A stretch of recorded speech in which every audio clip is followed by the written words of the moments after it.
కాంగ్రెస్ ప్రభుత్వం వచ్చి రాగానే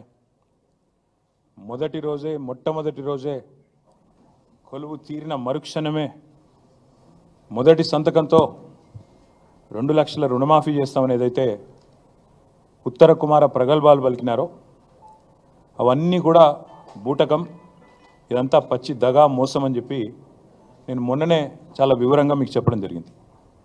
తదనంతరం మొన్నటి పత్రికా సమావేశం తర్వాత కూడా మేము ఆశించాం ప్రభుత్వం నుంచి నిజాయితీగా ముందుకొచ్చి చేయలేకపోయినాము, మా వల్ల కాలేదు, మేము ఇప్పటిదాకా చేసినవన్నీ కూడా చెప్పినవన్నీ కూడా అర్ధసత్యాలు అసత్యాలు, మాకు ప్రభుత్వ నిర్వహణ అనేది చేత కావడం లేదు అని కనీసం ఓపెన్గా చెప్పినా చెప్పకపోయినా రుణమాఫీ అనేది మా వల్ల కాలేదు అని చెప్తారేమో అనుకున్నాం.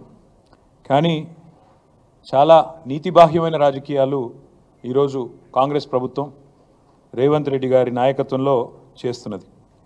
రుణమాఫీ బూటకం, పచ్చి మోసం, దగా అని తెలిసిపోయింది. రుణమాఫీ కాదు, జరిగింది మాఫీ కాదు, పెట్టింది రైతుకు టోపీ అనేది చాలా స్పష్టంగా అందరికీ కూడా అర్థమైంది. రవ్వంత రుణమాఫీ చేసి కొండంత డబ్బా కొట్టుకున్న ఈ ముఖ్యమంత్రి డొల్లతనం, ఆయన చాతగాంతనం, ఈ అబద్ధాల ముఖ్యమంత్రి నిజస్వరూపం 70 లక్షల మంది రైతుల సాక్షిగా బయటపడ్డది. రాష్ట్ర వ్యాప్తంగా ఈరోజు మీరు చూసినట్టయితే రైతుల ఆగ్రహంతో రగిలిపోతూ ఉన్నారు. రుణమాఫీ కాలేదు అని మండిపడతా ఉన్నారు. బ్యాంకులకు తాళాలు వేస్తూ ఉన్నారు. ఎక్కడికక్కడ ప్రభుత్వ కార్యాలయాలను ముట్టడిస్తూనే ఉన్నారు. మీరు ఒక్కసారి చూసినట్టయితే ఎట్లా జరుగుతూ ఉంది పరిస్థితి అంటే, ఇవాళ ముఖ్యమంత్రి ప్రభుత్వం వారు చెప్తున్న మాటనేమో ఇది వ్యవసాయ మంత్రి గారి స్టేట్మెంట్, తుమ్మల నాగేశ్వరరావు గారి స్టేట్మెంట్. ఇది 2 లక్షల రుణం మాఫీ చేశాం, ఇది వ్యవసాయ మంత్రి స్టేట్మెంట్, తుమ్మల నాగేశ్వరరావు గారి స్టేట్మెంటు. 2 లక్షల రుణం మాఫీ చేశాము. కానీ పత్రికల్లో కొన్ని పత్రికలు చాలా స్పష్టంగా రాశాయి, రుణం తీరలేదు, రుణం తీరలేదు. ఎలా మోసం జరిగింది చెప్పారు, నేను కూడా వివరంగా చెప్తాను. రైతులతో మాట్లాడిచ్చారు. తర్వాత రైతులు రాష్ట్ర వ్యాప్తంగా రోడెక్కుతున్నారు, మాకెందుకు రుణమాఫీ జరగలేదు అని చెప్పి రైతులు రాష్ట్ర వ్యాప్తంగా రోడెక్కుతూ ఉన్నారు. ఎక్కడికక్కడ ఇవాళ రణరంగంగా రుణభంగం జరిగింది కాబట్టి రణరంగంగా రాష్ట్రంలోని ప్రతి గ్రామం కూడా మారిన పరిస్థితి. ఇవి మాఫీ మంటలు అనే పేరిట మాఫీ అని చెప్పి మోసం చేస్తున్న వైనం ఏదైతుందో దాని మీద ఒకవైపు, మరొక వైపు ఎక్కడికక్కడ నిరాహార దీక్షలు, ధర్నాలు, నిరసనలు. ఇది ఎవ్వరు ఏ పార్టీ ప్రేరేపించింది కాదు. రైతులు స్వచ్ఛందంగా తమ కడుపు మంటతో ప్రభుత్వ కార్యాలయాల్లోకి, అదేవిధంగా బ్యాంకుల దగ్గర చేరి ఇవాళ ఎక్కడికక్కడ ప్రభుత్వ కార్యాలయాలను కూడా ముట్టడిస్తూ ఉన్నారు. చూడండి, ఇది ఆగని అన్నదాతల నిరసనలు, ఒక ఫుల్ పేజ్ మొత్తంగా ఎక్కడికక్కడ రాష్ట్ర వ్యాప్తంగా రగులుతున్న పరిస్థితి ఇట్లా కనబడుతూ ఉంది. వాస్తవాలు ఇట్లా ఉన్నాయి. 4-5 రోజులుగా ఏ పత్రిక చూసినా, మరి టీవీ చూసినా రుణమాఫీ మీద రగులుతున్న రైతు లోకం, రైతు ఆందోళనలతో అట్టుడుగుతున్న రాష్ట్రం, సీఎం దిష్టిబొమ్మల ఊరేగింపులు, నిరసనలు, ఇవన్నీ కూడా ఒకవైపు కనబడతా ఉన్నాయి. గుండెలు మండి అన్నదాతల ఆందోళన చేస్తుంటే ఇవాళ పోలీస్ కేసులు పెట్టి, అక్రమ అరెస్టులు పెట్టి చేసి వారిని అణిచివేసే ప్రయత్నం చేస్తూ ఉన్నారు. మీరు ఇది చూడాలా దయచేసి అందరూ కూడా. ఆదిలాబాద్ జిల్లాలో తలమడుగు మండలంలో 13 మంది రైతుల మీద, బజార్ హత్నూర్ మండల్లో 4 రైతుల మీద కేసులు పెట్టడమే కాదు, ఇదిగో ఇది ఎఫ్ఐఆర్ కాపీలు, these are the FIR copies. ఈ ఎఫ్ఐఆర్లు పెట్టి, కేసులు పెట్టి వాళ్ళ రైతులను సాయంత్రం దాకా కూర్చోబెట్టి వాళ్ళ మీద జులుం చేసి ఈ రకంగా గంటలు వేధించి అటు ఇబ్బంది పెడుతున్నారు. ఏం సెక్షన్లు పెడుతున్నారు ఈ రైతుల మీద? రుణమాఫీ జరగలేదు అని ఆందోళన చేస్తే 7 సంవత్సరాలు శిక్ష పడే విధంగా సెక్షన్ 126, 2 సంవత్సరాలు శిక్ష పడే విధంగా సెక్షన్ 189, 1 సంవత్సరం శిక్ష పడే విధంగా 223.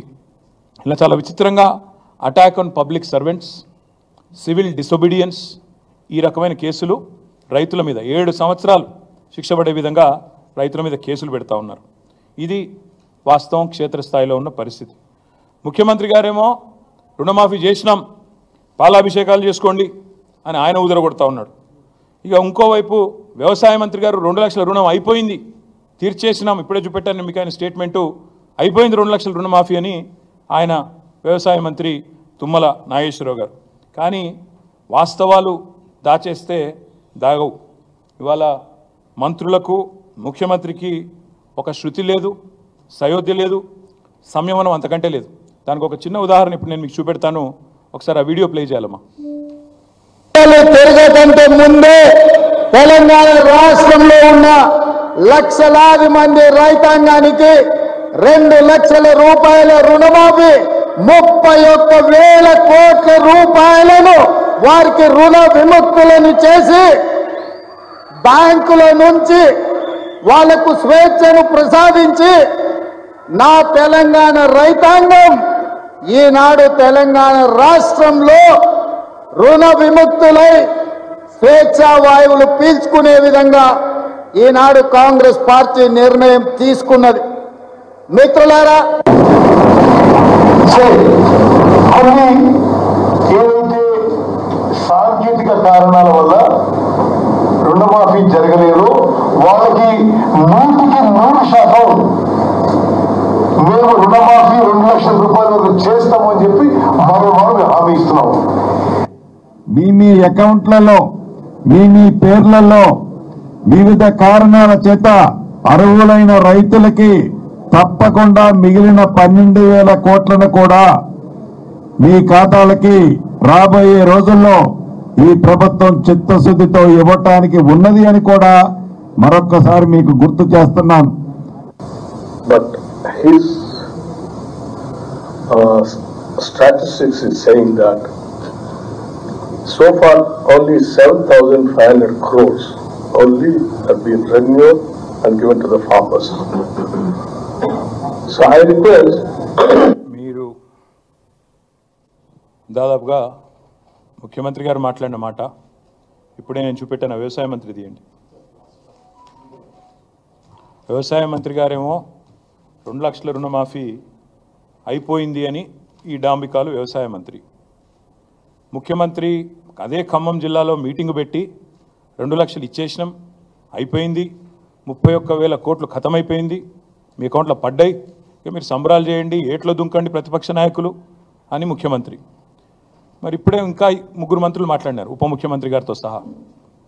బట్టి గారు ఏమన్నారు? ఆయన చెప్పిన లెక్కలింటే, బట్టి గారు చెప్పిన లెక్కలింటే రుణమాఫీ వట్టిదే అని స్పష్టంగా అర్థమైంది. రుణమాఫీ వట్టిదే, జరగనే లేదు అనే మాట స్పష్టంగా అర్థమైంది. ఉత్తమ్ కుమార్ రెడ్డి గారు చెప్పారు సాంకేతిక కారణాల వల్ల. సాంకేతిక కారణాలు ఏమీ లేవు.